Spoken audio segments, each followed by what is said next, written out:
Sometime shortly after this, the National Day of Prayer came about. And the National Day of Prayer, for those of you who don't know, is the first Thursday in every May. This is a day when all the major conservative Christian organizations say, okay, today we're going to drop everything we're doing for a day and we're just going to pray.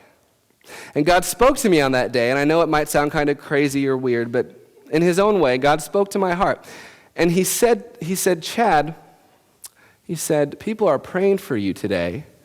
Your life is going to change. And I said, God, what do you mean? And God said this. He said, this is what I want you to do. He said, I want you to get on your knees before me every single day. And I want you to ask me to do the things for you and your friends and your family and your circumstances, what you can't do for yourself. And I said, but God, a lot of the times when I pray, I'm talking to the wall. And God said, well, then you're going to get to know the wall very well because you're going to do this. And I realized this was a faithfulness thing for God. He was asking me to do something regardless of whether or not my emotions were in it. And he was going to reward my faithfulness with blessing. You know, I'd like to say it was a matter of years or even a matter of months before God began to come through for me. But the truth is, it was just a matter of days. One of the first things I prayed for as I got on my knees on the gazebo outside the Charismatic Church on Merle Road, I prayed for a job at the Iowa Family Policy Center. Because it was a conservative think tank, and anytime religion and politics merge, that's what I'm interested in. That's where my passions were at that time. Few problems. Most of the people that work for the Policy Center are doctors and lawyers, and they've got their PhDs. And I didn't even have a college degree. But there was another thing, and this was just a detail. They weren't even hiring. But as I found myself on my knees talking to God, I just figured, if God can mark off the dimensions of the earth and tell the ocean waves where to stop, he can certainly get me a job at the Iowa Family Policy Center, so I prayed for it. And within a matter of days, the vice president approached me and offered me a job. I remember the first thought that came to my mind was, wow, this is working. What else do I want? It was almost like I began to view God as a cosmic vending machine of sorts. And so I scanned my brain, and I decided the next thing on my shopping list was that I wanted God to send a man into my life to give me the hug that I had dreamed of since I was a little boy. I wanted a man to wrap his arms around me and look me in the eye and tell me that I meant something to him. So I prayed for that, and that was when I met Lenny Carluzzi. Lenny had walked away from homosexuality about 23 years before I met him. And we met at the Macaroni Grill in Chicago, Illinois, and I literally ran into his arms, and when the hug was over, he literally had to peel me off of him because I was so starving for this masculine affirmation and physical touch that I didn't want to let go. At the time I met Lenny, he was living in Seattle with a beautiful wife, 2 kids, and a dog named Grumpy. Okay, actually the dog's name is Happy. I changed the name to protect him, but you guys wouldn't kill Lenny's dog, would you? There's some gay activists that would like to.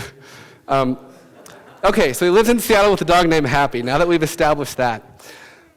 Lenny and I shared a meal together at the Macaroni Grill, and we actually split a plate of pasta with mussels that tasted like rubber bands. They always do.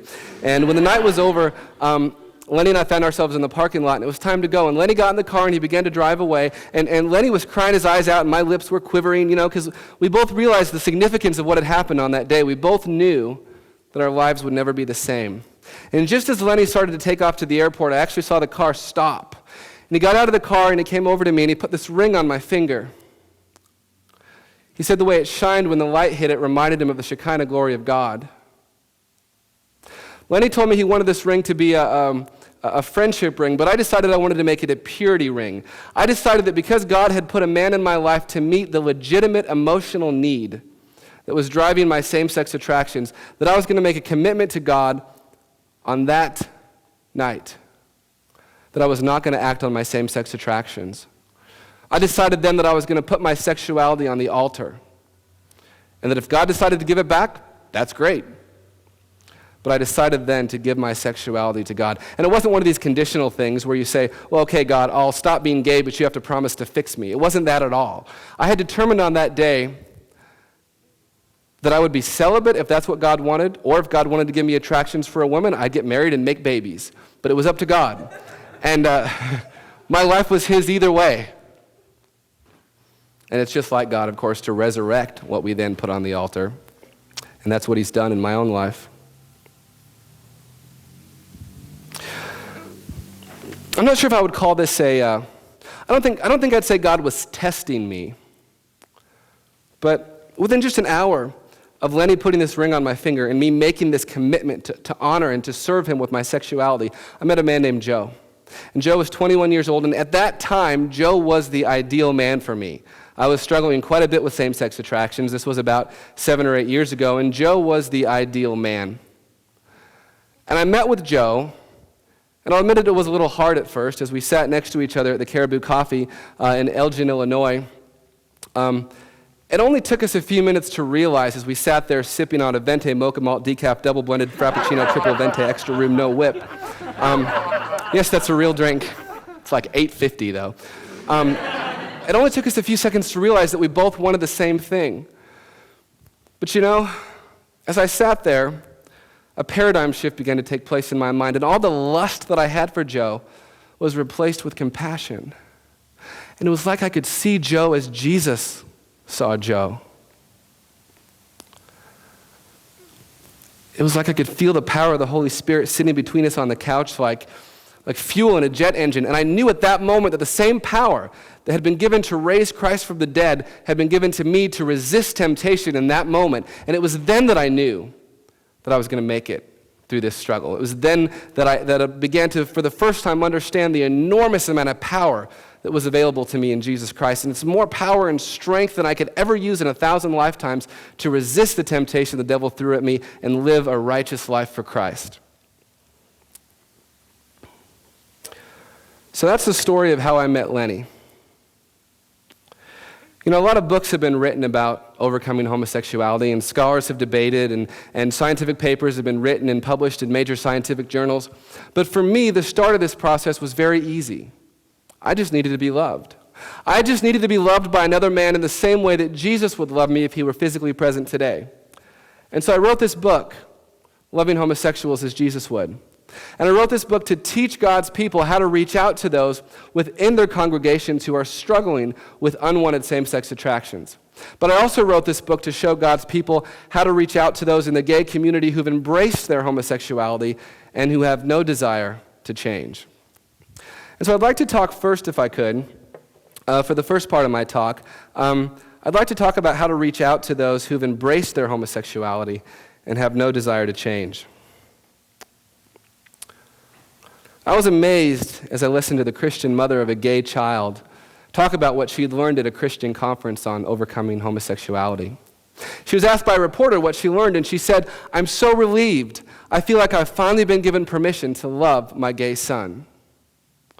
And I thought her discovery was wonderful. I was glad that she had permission to love her gay son, but I had to ask myself the question, whatever made her think she couldn't love her gay son? What message was she getting from her church or the Christian books she was reading or the Christian radio program she was listening to? What message was she getting that made her think she couldn't love her gay son, that she needed to go to some conference and get permission?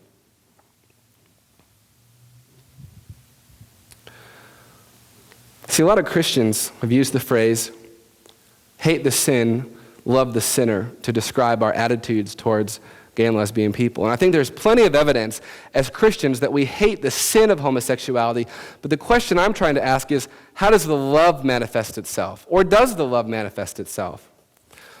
When I was working for the conservative political organization in the state of Iowa that I mentioned, I discovered that each time I presented opportunities for Christians to reach out in love to the gay and lesbian people in Des Moines, I would have maybe 3 or 4 people show up.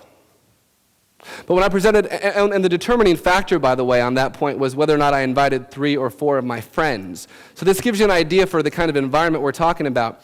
But when I presented opportunities for Christians in Des Moines to oppose homosexuals politically, I'd have 100 people show up.